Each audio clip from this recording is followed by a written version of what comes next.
जय हिंद दोस्तों, स्वागत है आपका अपने YouTube चैनल में।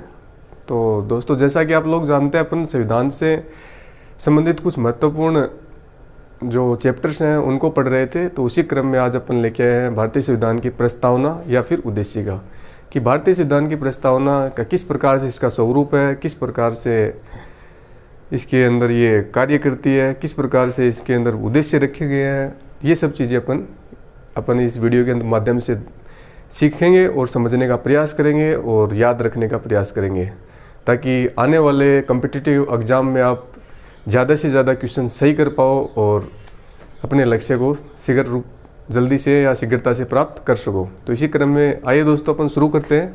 अगर वीडियो पसंद आए दोस्तों तो लाइक करना, शेयर करना और सब्सक्राइब करना ना भूलिएगा। देखिए दोस्तों, भारत की प्रस्तावना या उद्देशिका। तो जैसे ही दोस्तों अपन जानते हैं कि संविधान सभा का गठन किया जा रहा था, तो उसमें भारत की प्रस्तावना या उद्देशिका को भी संविधान के अंदर शामिल किया गया। तो किस प्रकार से इसको शामिल किया गया, एक बार थोड़ा अपन वो देखते हैं। तो देखिए दोस्तों, 13 दिसंबर 1946 को जवाहरलाल नेहरू नेहरू ने एक उद्देश्य प्रस्ताव रखा संविधान सभा के अंदर। तो वो उद्देश्य प्रस्ताव ही बाद में जाके 26 नवंबर 1949 को पारित हुआ या अंगीकृत हुआ। तो उसी उद्देश्य प्रस्ताव को जो लास्ट में पारित किया गया, उसी को अपन कहते हैं प्रस्तावना या उद्देशिका। तो यहाँ से दो क्वेश्चन पूछे जाते हैं दोस्तों, ऑब्जेक्टिव टाइप के, याद रखना कि जवाहरलाल नेहरू ने उद्देश्य प्रस्ताव संविधान सभा में कब रखा। 13 दिसंबर 1946 को, डेट याद रखना है दोस्तों। 13 दिसंबर 1946 को उद्देश्य प्रस्ताव रखा था। जो बाद में उद्देश्य प्रस्ताव जो पारित हुआ, उसी का रूप को बोलते हैं प्रस्तावना या उद्देशिका। इसीलिए इसका नाम दोस्तों उद्देशिका भी पड़ा, क्योंकि उद्देश्य प्रस्ताव पारित हुआ, इसीलिए इसका नाम उद्देशिका भी पड़ गया और इसी को प्रस्तावना कहा जाता है दोस्तों। तो यहाँ से एक डेट याद रखिएगा दोस्तों, 13 दिसंबर 1946 को JL नेहरू या जवाहरलाल नेहरू, जो हमारे पहले प्रधानमंत्री बने थे, उन्होंने उद्देश्य प्रस्ताव संविधान सभा में रखा था। उसके बाद दोस्तों दो छोटे छोटे बिंदु इनको याद रखना है। प्रस्तावना को ग्रहण किया गया दोस्तों अमेरिका के संविधान से, और इसकी जो प्रस्तावना की जो भाषा है, रूपरेखा है, वो दोस्तों ली गई है ऑस्ट्रेलिया के संविधान से। तो दो क्वेश्चन याद रखने हैं। प्रस्तावना को किस देश से ग्रहण किया गया है, अमेरिका से, और इसकी भाषा किस देश से ली गई है, जो लैंग्वेज है दोस्तों, वो लैंग्वेज है वो दोस्तों ऑस्ट्रेलिया के संविधान से ली गई है। तो यहाँ से दो बिंदु याद किए। इसके बाद देखते हैं दोस्तों, प्रस्तावना का कई बार दोस्तों ऑब्जेक्टिव टाइप में क्वेश्चन आता है कि ब्लैंक खालिस्तान देगा, फिर ये देगा के लोग। तो वहां पे दोस्तों लिखना है हम भारत के लोग। तो ये कहाँ से स्टार्ट होती है, इस वर्ड को दोस्तों याद रखना। हम भारत के लोग से जो भारत की संविधान की प्रस्तावना है, वो हम भारत के लोग, ये जो शब्द है यहाँ से स्टार्ट होती है। हम भारत के लोग इस प्रकार से चलते हैं कि संपूर्ण प्रभुत्व संपन्न है, स्वतंत्र है, चलते चलते लास्ट में आएगी को अंगीकृत या स्वीकृत किया गया। तो यहाँ से भी दोस्तों एक क्वेश्चन हम भारत के लोग से स्टार्ट होती है प्रस्तावना, और लास्ट में दोस्तों खत्म होती है। एक हम भारत के लोग को याद रखना है दोस्तों। उसके बाद दो क्वेश्चन पूछे जाते हैं दोस्तों कि 26 नवंबर 1949 को हमारा संविधान वो अंगीकृत या स्वीकृत किया गया। ठीक है, तो ये डेट याद रखनी है दोस्तों। अंगीकृत या स्वीकृत कब हुआ, 26 नवंबर 1949 को। एक पूछा जाता है संविधान लागू कब हुआ, तो वो दोस्तों होता 26 जनवरी 1950 को। तो अंगीकृत या स्वीकृत पूछा जाए तो 26 जनवरी 1949 को अंगीकृत या स्वीकृत हुआ था, और 26 जनवरी 1950 को हमारा संविधान लागू हुआ था। तो ये जब 26 नवंबर 1949 को जो अंगीकृत या स्वीकृत हुआ था, उसी टाइम प्रस्तावना को अंतिम रूप मिला था, या फिर बोलते हैं जो JL नेहरू की जो उद्देश्य प्रस्ताव था, उसको अंतिम रूप देके संविधान सभा में शामिल कर लिया गया था, हमारे संविधान में शामिल कर लिया गया था। तो इसीलिए 26 नवंबर 1949 को याद रखना दोस्तों, इस दिन अंगीकृत या पारित हुआ था। इसे आगे देखते हैं दोस्तों। यहाँ से तीन चीज हम भारत के लोग से शुरू होती है। 26 नवंबर 1949 एक डेट है जिस दिन अंगीकृत या स्वीकृत हुआ, और 26 जनवरी 1950 को संविधान लागू हुआ। ठीक है दोस्तों, अगली चीज देखते हैं। अब देखिए दोस्तों, हमारे कुछ एक अलग अलग हमारे अलग अलग दोस्तों जो मत देने वाले हैं थे संविधान के विशेषज्ञ या ज्ञाता जिनको आप बोल सकते हैं, उन्होंने प्रस्तावना को अलग अलग नामों से पुकारा। तो ये कुछ एक इन्होंने परिभाषाएं दी अपनी अपनी, तो अपन इनको भी थोड़ा याद रखेंगे, कई बार एग्जाम में ये भी पूछ ली जाती हैं दोस्तों। तो दोस्तों ये देखिएगा, N.A. पालकीवाला, N.A. पालकीवाला ने संविधान की जो प्रस्तावना उसको संविधान का परिचय पत्र कहा कि संविधान की प्रस्तावना में क्या क्या है, ये उसके बारे में पूरे संविधान में क्या क्या बताया गया है उसका परिचय देती है। तो परिचय पत्र किसने कहा? N.A. पालकीवाला ने बताया दोस्तों। एक और है दोस्तों, अल्लादी कृष्ण स्वामी अय्यर। अल्लादी कृष्ण स्वामी अय्यर ने क्या कहा? दीर्घकालीन सपनों का विचार। इन्होंने बताया कि अपन आने वाले समय में या लंबे समय में हमारा संविधान किस प्रकार से कार्य करेगा और कितनी मजबूती से अपने कार्यों को करने में साकार होगा, ये चीज़ दोस्तों बताई वो अल्लादी कृष्ण स्वामी अय्यर ने बताई। तो यहाँ से दो कथन याद रखने हैं, पालकीवाला ने परिचय पत्र कहा और कृष्ण स्वामी अय्यर ने दीर्घकालीन सपनों का विचार कहा। ये दो पॉइंट्स दोस्तों अपने को एक साथ याद रखने हैं इन दोनों को। उसके बाद देखो दोस्तों, भारतीय संविधान की आत्मा या कुंजी, इसको भारत की प्रस्तावना को भारतीय संविधान की आत्मा या कुंजी भी कहा जाता है। कई बार ऑब्जेक्टिव में पूछ लिया जाता है भारतीय संविधान की आत्मा या कुंजी कहा जाता है। ऑप्शन प्रस्तावना, संविधान, संसद, लोकसभा, राज्यसभा, इस टाइप से ऑप्शन डालेगा तो देखना कि प्रस्तावना ही भारतीय संविधान की आत्मा कही जाती है, ना कि संविधान को कहा जाता है, संविधान सभा को कहा जाता है, प्रस्तावना को कहा जाता है, आत्मा या कुंजी इसको कहा जाता है। अब दोस्तों कई बार क्वेश्चन ऐसे भी देखने को मिलेगा आपको कि B.R. अम्बेडकर ने संविधान की आत्मा या कुंजी कहा, किसे कहा? तो B.R. अम्बेडकर थे दोस्तों। तो B.R. अम्बेडकर ने संविधान की आत्मा या कुंजी जो कहा है वो संवैधानिक उपचारों का जो अधिकार है, अपना मौलिक अधिकार है 6 नंबर का, और जो अनुच्छेद नंबर 32 से संबंधित है, तो इसको B.R. अम्बेडकर ने संविधान की आत्मा कहा। तो अगर सीधा क्वेश्चन पूछा जाए कि संविधान की आत्मा किसे कहा जाता है, तो संविधान की आत्मा प्रस्तावनाओं कहा जाता है। अगर क्वेश्चन पूछे कि B.R. अम्बेडकर ने संविधान की आत्मा किसे कहा, तो अनुच्छेद 32 को कहा, या फिर संवैधानिक उपचारों के जो अधिकार है उसको B.R. अम्बेडकर ने संविधान की आत्मा कहा। तो कंफ्यूज नहीं होना दोस्तों, याद रखना। अगर बिना कोई नाम डाले सीधा पूछे संविधान की आत्मा तो प्रस्तावना, B.R. अम्बेडकर का नाम डाले तो अनुच्छेद 32 या संवैधानिक उपचारों का अधिकार। अब देखिए दोस्तों, इसमें प्रस्तावना को लेकर प्रारंभ में जब प्रस्तावना को संविधान में शामिल किया गया तो ये माना गया था कि प्रस्तावना वो संविधान का अंग नहीं है, तो इसमें किसी प्रकार का कोई संशोधन नहीं किया जा सकता। सुप्रीम कोर्ट या हाई कोर्ट के माध्यम से इसमें किसी प्रकार का कोई संशोधन नहीं किया जा सकता प्रारंभ में। अब इसमें 2-3 वाद हुए और जो सुप्रीम कोर्ट और हाई कोर्ट में 2-3 वाद चले। अब अपन 2-3 वादों को देख लेते। तो दोस्तों एक वाद हुआ बेरुबारी संघ वाद। तो सुप्रीम कोर्ट या हाई कोर्ट में दोस्तों वाद चला कि प्रस्तावना संविधान का अंग है या नहीं। तो बेरुबारी संघ वाद में सुप्रीम कोर्ट ने फैसला दिया कि ये संविधान का अंग नहीं है, तो प्रस्तावना में किसी प्रकार का कोई संशोधन नहीं किया जा सकता। तो याद रखना दोस्तों, बेरुबारी संघ वाद कब हुआ? 1960 में हुआ। इसमें यह बताया गया कि ये संविधान का अंग नहीं है और इसमें किसी प्रकार का कोई संशोधन नहीं किया जा सकता। उसके बाद दोस्तों एक वाद और चला, केशवानंद भारती केरलवाद। केशवानंद भारती बनाम केरलवाद चला। ये कब हुआ दोस्तों? ये 1973 के हुआ कि 73 में हुआ। और इसमें सुप्रीम कोर्ट और हाई कोर्ट ने दोस्तों ये कहा कि प्रस्तावना संविधान का अंग है और इसके अंदर आंशिक संशोधन किया जा सकता है, लेकिन इसके स्वरूप या मूल ढांचे में किसी प्रकार का कोई संशोधन नहीं किया जा सकता। तो यहाँ से ये 2 वाद याद रखने हैं दोस्तों। केशवानंद भारती वाद से एक बार क्वेश्चन आया भी हुआ है कि किस वाद के द्वारा बताया गया कि प्रस्तावना के अंदर संशोधन किया जा सकता है। तो केशवानंद भारती वाद केरलवाद से ये बताया गया इसके द्वारा कि संविधान की प्रस्तावना में संशोधन किया जा सकता है। एक बार ऐसा भी पूछा गया कि भारत की प्रस्तावना में कितनी बार संशोधन किए जा चुके हैं। तो भारत की प्रस्तावना में दोस्तों आज तक 1 बार संशोधन किया जा चुका है और वो भी अपन देखेंगे कब हुआ था। तो यहाँ से 2 वाद याद रखिएगा दोस्तों, बेरुबारी संघवाद और केशवानंद भारत केरलवाद। इसमें बताया गया कि प्रस्तावना संविधान का अंग नहीं है बेरुबारी में, और केशवानंद में बताया गया कि प्रस्तावना है वो संविधान का अंग है। इसके मूल स्वरूप या ढांचे में परिवर्तन नहीं किया जा सकता, इसके अंदर आंशिक संशोधन किया जा सकता है। अब देखिए दोस्तों, जैसा कि मैंने बताया कि प्रस्तावना में 1 बार संशोधन हुआ है आज तक। तो वो कब हुआ है? वो दोस्तों हुआ 42वें संविधान संशोधन। जैसे ये 1973 के अंदर तो ये बताया कि आंशिक संशोधन किया जा सकता है और 1976 में ही 3 साल बाद में इसमें संशोधन किया गया। 42वां संविधान संशोधन याद रखना है दोस्तों, 1976, 42वां संविधान संशोधन 1976। इसके तहत प्रस्तावना में 3 वर्ड जोड़े गए दोस्तों, समाजवादी, पंथनिरपेक्ष और अखंडता। ये 3 शब्द प्रस्तावना में शामिल किए गए। ये वर्ड हैं, ये शब्द हैं दोस्तों, बहुत ज़्यादा पूछे जाते हैं, तो इनको याद रखना है। ऑब्जेक्टिव में क्वेश्चन आएगा कि कौन सा शब्द भारत की प्रस्तावना में समाहित नहीं है, समाजवादी, पंथनिरपेक्ष, अखंडता, कोई एक शब्द और डाल देगा, तो ये तीनों शब्द तो समाहित है और जो चौथा दे रखा है वो समाहित नहीं है, तो उसको टिक करना है अपने को। तो तीनों शब्द को याद रखना है दोस्तों, समाजवादी, पंथनिरपेक्ष और अखंडता। ये भी पूछ लेते हैं दोस्तों, 42वें संविधान संशोधन 1976 के तहत कौन से 3 शब्द जोड़े गए, तो समाजवादी, पंथनिरपेक्ष और अखंडता।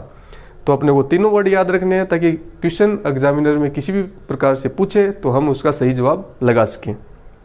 तो यहाँ से अपन ने देखा कि भारत की प्रस्तावना किस प्रकार से मूल रूप में संविधान में शामिल की गई। कुछ ज्ञाताओं के कथन देखे कि उन्होंने प्रस्तावना को किन किन नामों से पुकारा, और कुछ वाद देखे जो सुप्रीम कोर्ट और हाई कोर्ट में चले, और वो किस प्रकार से बताते हैं कि प्रस्तावना संविधान का अंग है या नहीं है। और फिर लास्ट में एक संविधान संशोधन देखा जिसके तहत प्रस्तावना में आंशिक संशोधन कर 3 शब्द शामिल किए गए, समाजवादी, पंथनिरपेक्ष और अखंडता।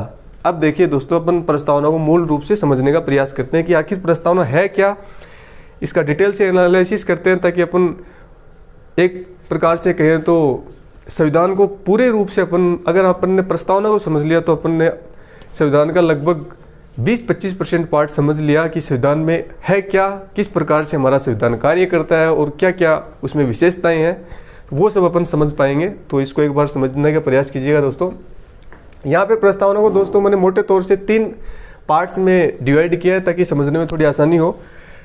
एक पार्ट मैंने बताया संविधान के स्रोत, और दूसरे में इसका स्वरूप बताया, तीसरे में प्रस्तावना में क्या क्या उद्देश्य है उन उद्देश्यों का वर्णन किया गया है। देखिए दोस्तों, तो देखिए दोस्तों, संविधान के स्रोत। तो संविधान के स्रोत कौन सा है, संविधान का स्रोत क्या है दोस्तों, तो हम भारत के लोग या जनता, मतलब हमारे देश में सबसे सर्वोच्च अगर माना गया है तो किसको माना गया है, संविधान को। और उसका स्रोत क्या है दोस्तों, संविधान का स्रोत क्या है, संविधान का स्रोत हम भारत के लोग या फिर जनता, भारत की जो पब्लिक है, जनता है, वही संविधान का स्रोत है। तो इस बात को अपने को याद रखना है, सबसे सर्वोच्च संविधान है और उसका स्रोत कौन है, उसका स्रोत है भारत की जनता दोस्तों। अब देखिए स्वरूप में देखिएगा दोस्तों, संपूर्ण प्रभुत्व संपन्न। इसमें 5 बिंदु याद रखने हैं दोस्तों अपने को, और इन 5 को समझने का प्रयास कीजिएगा क्या है ये बिंदु। संपूर्ण प्रभुत्व संपन्न दोस्तों, संपूर्ण प्रभुत्व संपन्न का मतलब है दोस्तों कि हम अपने देश में संपूर्ण प्रभुत्व संपन्न हैं, हमारे ऊपर कोई बाहरी विदेशी शक्ति का अधिकार नहीं है, हम आंतरिक निर्णय या बाहरी निर्णय किसी प्रकार के निर्णय लेने में हम स्वतंत्र हैं, हम अब किसी के अंडर प्रेशर में कार्य नहीं करते हैं, मतलब हम अपने विचारों से और हर प्रकार से संपूर्ण प्रभुत्व संपन्न है, किसी का कोई प्रेशर हमारे ऊपर नहीं है। इसी का मतलब है संपूर्ण प्रभुत्व संपन्न, मतलब आंतरिक मामले या बाहरी मामले में अब हमारे, जैसे पहले ब्रिटिश का राज था तो अंग्रेजों के अनुसार ही कार्य चलता था, लेकिन अब ऐसा नहीं है, अब हम किसी प्रकार के कार्य में पूर्णतः करने में संपन्न है। यही चीज़ बताती है संपूर्ण प्रभुत्व संपन्न। अब अगली आती है दोस्तों समाजवादी। समाजवादी क्या होता है, ये समाजवादी की धारणा दोस्तों मोस्टली अपने देश में नेहरू जी और गांधी जी के विचारों से प्रभावित है। तो समाजवादी होता है दोस्तों कि सामाजिक स्तर पर किसी प्रकार के धर्म, जाति आदि के आधार पर किसी में भेदभाव नहीं किया जाएगा, सामाजिक स्तर पर सभी को समानता की दृष्टि से देखा जाएगा, तो या प्रेम भाव की तरफ दृष्टि से देखा जाएगा, यही बहुत बात होती है दोस्तों समाजवादी। अब आता है पंथनिरपेक्ष।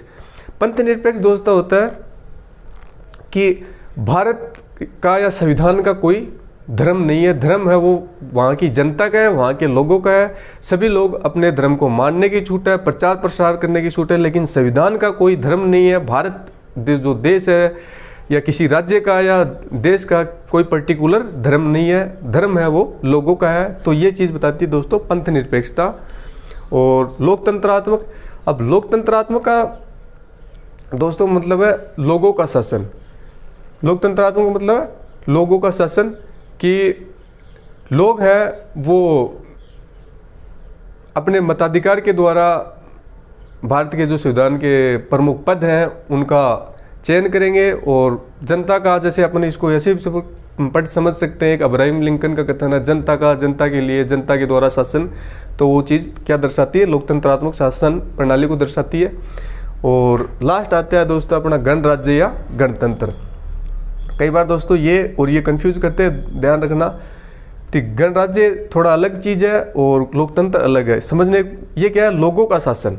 और इसमें भी क्या है दोस्तों, इसमें पूछे कि गणराज्य या गणतंत्र का मतलब क्या है, तो इसका मूल मतलब ये है कि जो भारत का सर्वोच्च पद है, जैसे राष्ट्रपति है, वास्तविक जो प्रधान अध्यक्ष होता है वो हमारे प्रधानमंत्री हैं कार्यपालिका के, तो वो जो पद है वो वंशानुगत ना होके वो पद है उसको निर्वाचित किया जाएगा, जनता के द्वारा प्रत्यक्ष या अप्रत्यक्ष रूप से निर्वाचित किया जाएगा। उसी का मतलब है गणतंत्र। कि गणतंत्र का मतलब है कि भारत के संविधान के सर्वोच्च पद वंशानुगत ना होके उनका निर्वाचन होगा प्रत्यक्ष या अप्रत्यक्ष रूप से। तो गणतंत्र का मतलब क्या है कि सर्वोच्च पद है वो वंशानुगत नहीं है। मतलब ये नहीं कि जैसे पहले राजाओं महाराजाओं के काल में राजतंत्र चलता था दोस्तों। राजतंत्र में क्या था कि राजा के बाद दूसरा राजा कौन बनता? राजा के एक्सपायर होने के बाद उसका पुत्र या पुत्री राजा बनता। तो ऐसा हमारे देश में नहीं है। अब गणतंत्र शासन प्रणाली है कि वो जो सर्वोच्च पद है उनका जनता के द्वारा प्रत्यक्ष या अप्रत्यक्ष रूप से निर्वाचन किया जाएगा। इसी को गणतंत्र बोलते हैं। और लोकतंत्र है, लोकतंत्र लोगों का शासन, और गणतंत्र वंशानुगत पद नहीं है वर्तमान में। तो इन दोनों में अंतर समझिएगा दोस्तों।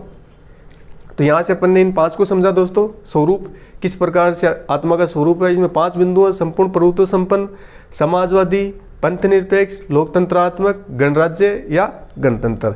अब दोस्तों देखते हैं अपन प्रस्तावना के कुछ उद्देश्य। तो ये किस प्रकार से कौन कौन से उद्देश्य इसमें शामिल किए गए हैं या समाहित किए गए हैं। तो देखिए दोस्तों, न्याय की व्यवस्था किस प्रकार से की गई है? सामाजिक स्तर पर न्याय, आर्थिक स्तर पर न्याय और राजनीतिक स्तर पर न्याय, तीनों स्तर पर इसमें न्याय की बात की गई है। सामाजिक स्तर पर न्याय किस प्रकार की गई दोस्तों? कि समाज में धर्म, जाति, लिंग इनके आधार पर किसी प्रकार के लोगों में भेद नहीं किया जाएगा। आर्थिक स्तर पर गरीब और अमीर जो लोग हैं दोस्तों, गरीब या अमीरी के आधार पर किसी प्रकार का लोगों में भेदभाव नहीं होगा। और राजनीतिक न्याय में क्या बताया गया दोस्तों?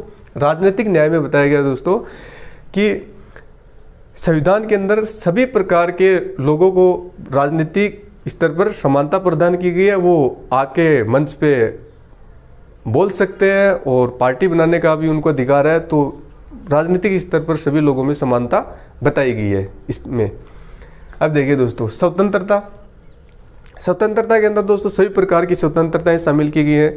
व्यक्ति को घूमने फिरने की आज़ादी है, बोलने की आज़ादी है। कुल मिला के एक टाइप से अपन बोल सकते हैं कि वो अपने व्यक्ति को अपना सर्वांगीण विकास करने की शक्ति है कि अपना वो जीवन का या अपने उद्देश्यों का या लक्ष्यों का कैसे प्राप्त करे, उसको संपूर्ण छूट है वो संविधान के द्वारा दी गई है। तो ये सभी प्रकार की स्वतंत्रताएं व्यक्ति को, भारत की जनता को प्राप्त है। समता दोस्तों वही है कि धर्म, जाति, लिंग आदि के आधार पर किसी प्रकार का कोई भेद नहीं किया जाएगा सरकार के द्वारा जनता के साथ। तो इसी को अपन समता के अंदर शामिल करते हैं दोस्तों।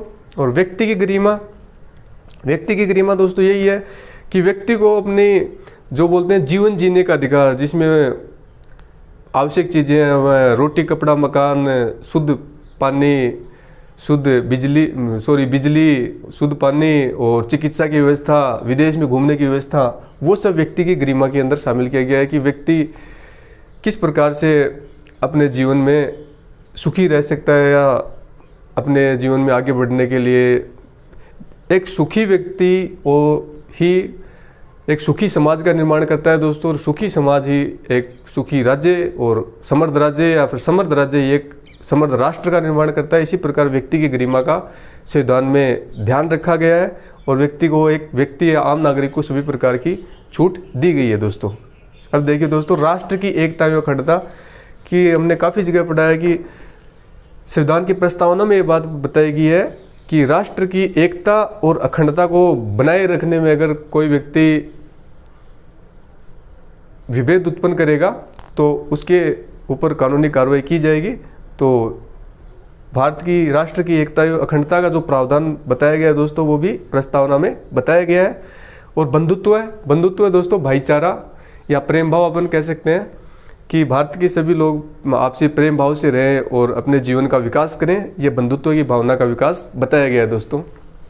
इस प्रकार से दोस्तों अपन ने समझा कि प्रस्तावना क्या है और किन वर्डों का या समाहित किया गया है, उसमें भारत के संविधान में किन किन शब्दों को रखा गया है और उसके उद्देश्य क्या क्या है। और ये कुछ बिंदु अपन ने देखे कि कौन कौन से ज्ञाता अपने अलग अलग कथन देते हैं। और एक जो संविधान संशोधन किया गया था, प्रस्तावना में संशोधन किया गया था, उसमें 3 वर्ड समाजवादी, पंथ निरपेक्ष और अखंडता शब्द जोड़े गए। और ये किसके आधार पर, किसके प्रस्ताव पर प्रस्तावना लाई गई, नेहरू के उद्देश्य प्रस्ताव के आधार पर संविधान में प्रस्तावना लाई गई। ये सब चीज़ें अपन ने एक छोटे से टॉपिक के रूप में कवर करने का प्रयास किया है। तो उम्मीद करता हूँ दोस्तों ये वीडियो आपको पसंद आएगा। पसंद आए तो लाइक, शेयर, सब्सक्राइब करना ना भूलिएगा दोस्तों, और जुड़े रहिएगा अपने चैनल से। आने वाले वीडियो मैं लेके आऊँगा जल्दी ही। और आप दोस्तों एक बात ज़रूर याद रखिएगा, जैसे ही आपने प्रस्तावना का टॉपिक पढ़ा यहाँ से, उसके बाद आप ऑब्जेक्टिव क्वेश्चन जरूर बनाइएगा। जहाँ से भी, जो भी आपके पास बुक है, प्रस्तावना से संबंधित ऑब्जेक्टिव जरूर बनाइएगा। चाहे आप छोटे से लेवल से लेके कांस्टेबल से, उसके निम्न स्तर से लेवल से लेके आप यूपीएससी पीसीएस तक के क्वेश्चन बनाइएगा। आपके 101% क्वेश्चन बनेंगे प्रस्तावना के। तो उम्मीद यही रखता हूँ आप ऑब्जेक्टिव सेशन बनाएंगे और सीखने का प्रयास करेंगे। एक वीडियो मात्र देखने से दोस्तों आपका सिलेक्शन नहीं होगा, इसलिए अपनी तैयारी करते रहिएगा और ऑब्जेक्टिव जरूर बनाइएगा। मैं आपको एक सही मार्गदर्शन, सही दिशा में ले जाने का प्रयास कर रहा हूँ। जय हिंद दोस्तों, मिलते हैं नेक्स्ट वीडियो में।